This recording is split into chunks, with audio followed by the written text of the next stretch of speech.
Hello Andy. This is Dr. Ravi Shankar, neonatologist, pediatrician, Soumya Children's Hospital, SR Nagar, Hyderabad.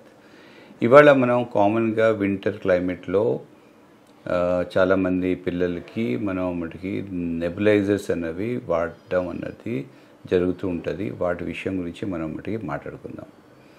ఇప్పుడు nebuliser అంటే this is one way of giving the medicine. ఇప్పుడు మనం medicines బాడీలోకి వెళ్ళాలి అంటే tablets అన్నా, injections అన్నా, సిరప్ అన్నా మనం ఇస్తూ ఉంటాం అన్నమాట. సో ఇది మటుకి నెబులైజర్ అన్నది అదే సేమ్ మెడిసిన్ను తక్కువ క్వాంటిటీస్లో డైరెక్ట్గా లంగ్స్లోకి ఇవ్వడం అన్నమాట.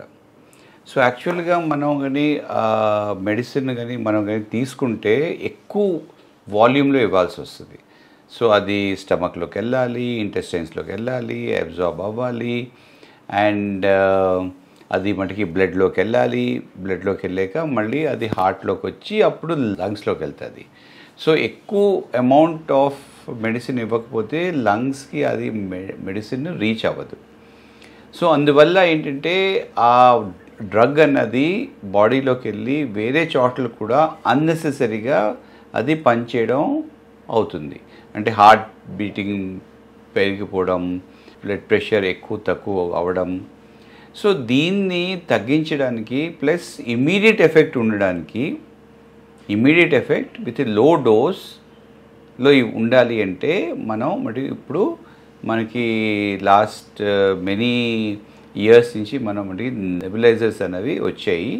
సో దీంట్లో ఏంటంటే మెడిసిన్ దాంట్లో వేసి దాన్ని మళ్ళీ ఆన్ చేస్తే దానికి ఏంటంటే ఒక కంప్రెస్డ్ ఎయిర్ అని వస్తుంది. అక్కడ చిన్న మటుకి కంప్రెసర్ ఉంటుంది. ఆ కంప్రెసర్ నుంచి ఎయిర్ ఒక హై ప్రెషర్లోకి వస్తుంది అనమాట. హై ప్రెషర్లో నుంచి అది ఛాంబర్లోకి వెళ్తుంది. ఆ ఛాంబర్లో ఏదైతే మెడిసిన్ లిక్విడ్ ఉంటుందో దాన్ని హిట్ చేస్తుంది. హిట్ చేస్తే ఏంటవుతుందంటే దాంట్లో ఉన్న లిక్విడ్ స్మాల్ పార్టికల్స్ కింద అయిపోతాయి. అంటే 5 మైక్రాన్స్ సైజ్ పార్టికల్స్ కింద వెళ్ళి అది ఒక ఎయిర్ లాగా, అంటే ఒక వేపర్ బాగా వస్తుంది. ఆ వేపర్ని వాళ్ళ పిల్లలు కానీ పీల్చుకుంటే అది డైరెక్ట్గా లంగ్స్లోకి వెళ్తుంది. సో ఇది వన్ ఆఫ్ ది అంటే quickest way to give the effective medicine directly in to the lungs.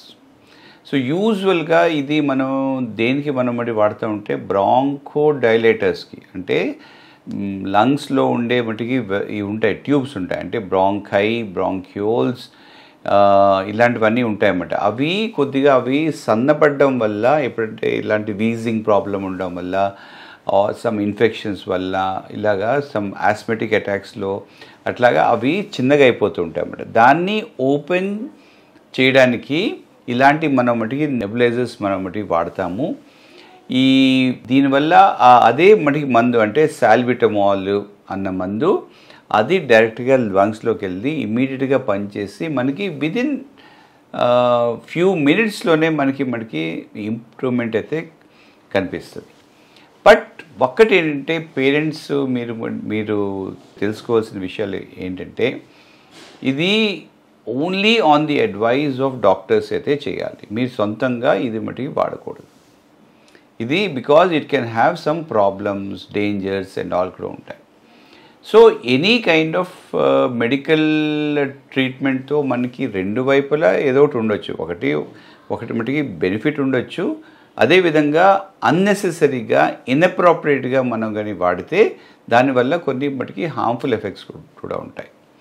So number 1 ఏంటంటే డాక్టర్ గారు చెప్పిన ప్రకారమే మందులైతే ఇది మటుకి నెబులైజర్ అయితే వాడాలి. దాంట్లో వాళ్ళు ఏమంటారంటే ఈ మందు ఇవన్నీ అంటే ఒక చిన్న ట్యూబ్స్ లాగా వస్తాయన్నమాట. దీన్ని మనం రెస్ప్యూల్స్ అంటాం అన్నమాట. ఇది ఈ మందు ఇందులో ఇంత వేసి ఇంతసేపు ఉంచి ఇన్నిసార్లు ఇన్ ఏ డే ఇన్ని డేస్ ఇవ్వాల్సి వస్తుంది.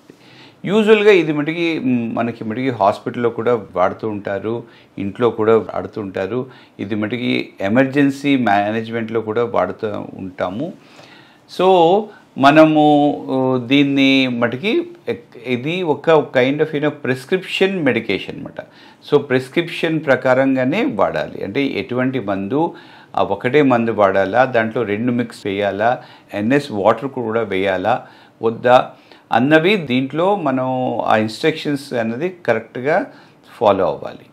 సో ఇది మనం అంటే ఎటువంటి నెబులైజర్ కొనుక్కోవాలి, యూజువల్గా ఒకటే టైప్ ఉంటుంది, ఏంటంటే జెట్ నెబులైజర్స్ అంటామన్నమాట.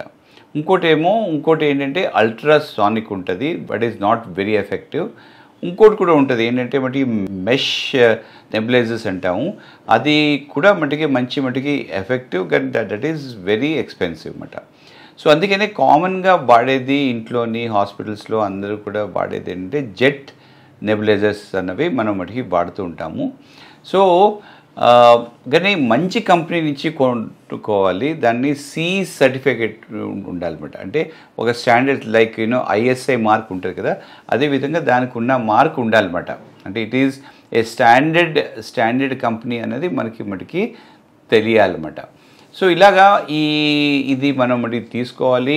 ఇంకోటి సౌండ్ తక్కువ ఉన్న మనం నెబులైజర్స్ అయితే మనం వాడుకోవాలి. ఎందుకంటే ఎక్కువ సౌండ్గానే వస్తే పిల్లలు భయపడిపోతారు, భయం వస్తుంది, ఏడుస్తారు, ఒప్పుకోరు, చాలా స్ట్రగల్ ఉంటుంది. సో ఎంత తక్కువగా సౌండ్ ఉంటే అంత మంచిది అన్నమాట.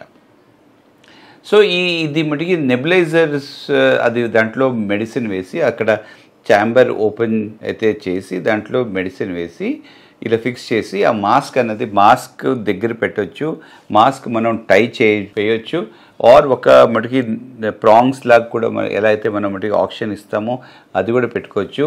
ఇంకొక పెద్ద పిల్లలు అయితే ఆ ట్యూబ్ని మనం నోట్లో కూడా వాళ్ళు పెట్టుకోవచ్చు. యూజువల్గా ఏంటంటే వాళ్ళు ఇది ఆన్ చేసినప్పుడు ఎప్పుడైతే ఆ ఫ్యూమ్స్ వేపర్ వస్తుందో ఆ టైంలో వీళ్ళు నోరు అంటే మౌత్ ఓపెన్ చేసి ఉంచుకోవాలన్నమాట, ఉంచితే మంచిది. సో ఈజీగా మోర్ అమౌంట్ ఆఫ్ మెడికేషన్ అయితే వెళ్తుంది అన్నమాట. దీంట్లో నెబులైజర్లో చాలా వేస్టేజ్ కూడా ఉంటుంది. సో బట్ వేస్టేజ్ గురించి మనం పెద్దగా వరి అయితే అవ్వద్దు, ఎందుకంటే ఆ వేస్టేజ్ని తగ్గించుకోవడానికి ఎక్స్ట్రా మెడిసిన్ కూడా ఇస్తారన్నమాట. సో ఇది మాస్క్ అన్న దగ్గరైనా పెట్టవచ్చు, మనం టై అన్న చేయొచ్చు, ఆర్ జస్ట్ ట్యూబ్ ఒకటే మనం నోస్ దగ్గర అయితే పెట్టవచ్చు. సో యూజువల్గా ఇందులో ఉన్న మెడిసిన్ అన్నది ఒక 4 to 5 మినిట్స్లో కంప్లీట్గా అది వెళ్ళిపోతుంది అన్నమాట. ఇంకా ఎక్స్ట్రా మందుగానే ఉన్నా సరే దాన్ని మనం వదిలేయచ్చు. ఇంకోటి వాల్యూమ్ ఆఫ్ దాంట్లో అట్లీస్ట్ 4 to 5 ml అన్నా ఉండాలన్నమాట. 4 ml కంటే తక్కువగానే ఉన్నది అంటే it will not be very very effective అన్నమాట. సో 4 to 5 ml ఉండాలి మెడిసిన్ వాల్యూము, అండ్ 5 minutes అయితే పెట్టాలి. పెట్టాక దాన్ని తీసేసాక అంత ఓపెన్ అయితే చేసి ఒక సాఫ్ట్ మాయిస్ట్ క్లాత్తో శుభ్రంగా క్లీన్ చేసి పక్కనైతే పెట్టాలి. మాస్క్, ఛాంబర్ ఇలాంటివన్నీ పూర్తిగా డ్రైగా దాన్ని ఉంచి దాన్ని పక్కన పెట్టాలి. ఎక్కువగా ఆయాసం ఉన్న పిల్లలకి మీరు ఇంట్లో నెబులైజర్ అయితే పెట్టకూడదు. ఇందువల్ల కొద్దిగా బ్లడ్లో ఆక్సిజన్ తగ్గిపోయే ఛాన్స్ కూడా ఉంటుంది. సో ఎక్కువగా బ్రీదింగ్ ప్రాబ్లం ఉన్న వాళ్ళకి ఆక్సిజన్తో నెబులైజర్ ఇవ్వాల్సి వస్తుంది. సో అట్లాంటి పిల్లలకి మనం హాస్పిటల్కి వెళ్ళి అక్కడ కూడా ప్రిస్క్రిప్షన్తో ఆక్సిజన్ అంటే ఎయిర్కి బదులుగా మనం ఆక్సిజన్ పెట్టి ఆక్సిజన్తో ఇవ్వాల్సి వస్తుంది అన్నమాట. సో దట్ వాళ్ళ ఆక్సిజన్ సాచురేషన్స్ డ్రాప్ అవ్వకుండా ఉంటాయన్నమాట. సో ఇంట్లో కానీ హెవీ బ్రీదింగ్ ప్రాబ్లం ఉంటే సెల్ఫ్ మెడికేషన్ అయితే చేయకూడదు. ఎక్కువగా కానీ బ్రీదింగ్ ప్రాబ్లం ఉంటే నార్మల్ ఎయిర్ నెబులైజర్స్ వల్ల రిస్క్ ఎక్కువ ఉంటుంది. సో ఆక్సిజన్ నెబులైజర్స్ అయితే మనం పెట్టుకోవచ్చు అన్నమాట. నెక్స్ట్ ఏంటంటే ఇది ఓన్లీ అక్యూట్ స్టేజ్లో అంటే ఒక 1-2 days వరకే మనం వాడాలి. స్లోగా ఎప్పుడైతే తనకి అది ఇంప్రూవ్మెంట్ వస్తుందో మనం తగ్గించుకోవచ్చు. అండ్ యూజువల్గా కొద్దిగా ఎక్కువ టైం వరకు ఇవ్వాల్సి వస్తుంది అంటే మనం నెబులైజర్స్ నుంచి ఇన్హేలర్స్కి అయితే వెళ్ళాల్సి వస్తుంది అన్నమాట. సో దాంతో it is more effective, more cheaper, it takes a very less time. So ఈ ఒకవేళ వాళ్ళకిలో ఆస్తమా కానీ అట్లా ఏమైనా ఉంది కనుక ఎక్కువ డేస్ ఒక 10-15 డేస్ ఒక 2-3 మంత్స్ అలాగా మెడిసిన్స్ అయితే ఇవ్వాలి అంటే అన్ని రోజులు మనం మటుకి నెబులైజర్స్ వాడనవసరం లేదు. ఇట్లాంటి పిల్లలకి ఇన్హేలర్స్ అయితే వాడాలి. అది నెమ్మదిగా దాంతో మనం చాలా డేస్ మనం మటుకి ఇవ్వచ్చు. సో మీకు చెప్పాల్సింది ఏంటంటే ఇది క్లీన్గా ఉంచుకోవాలి. అంటే ప్రిస్క్రిప్షన్ బేస్డే మీరు మటుకి మందులు అయితే మటుకి వాడాలి. దాంట్లో ఎటువంటి మందులు వేయాలి, ఎన్ఎస్ వేయాలా, 3% ఎన్ఎస్ వేయాలా, లేకపోతే సాల్బిబెటమాల్ వేయాలా, లేకపోతే బ్యూడిసినోడ్ వేయాలా అన్నది మీకు మటుకి ప్రిస్క్రిప్షన్ ఉంటుంది. ఆ ప్రిస్క్రిప్షన్ బట్టే మీరు మటుకి వాడాల్సి వస్తుంది. Thank you. సో ఇది లూజ్ మోషన్స్, వామిటింగ్స్ అన్నది అప్పుడప్పుడు మనం మటుకి చూస్తూనే ఉంటాం. ఇంట్లో మన పిల్లలకి కానీ వేరే పిల్లలకి కానీ వస్తూనే ఉంటాయి. సో ఇట్లాగా వచ్చినప్పుడు వాళ్ళు సిక్ అయిపోతుంటారు. వాళ్ళు సరిగ్గా ఫ్లూయిడ్స్ ఇంకా ఫుడ్ కూడా తీసుకోలేని పరిస్థితి ఉంటుంది.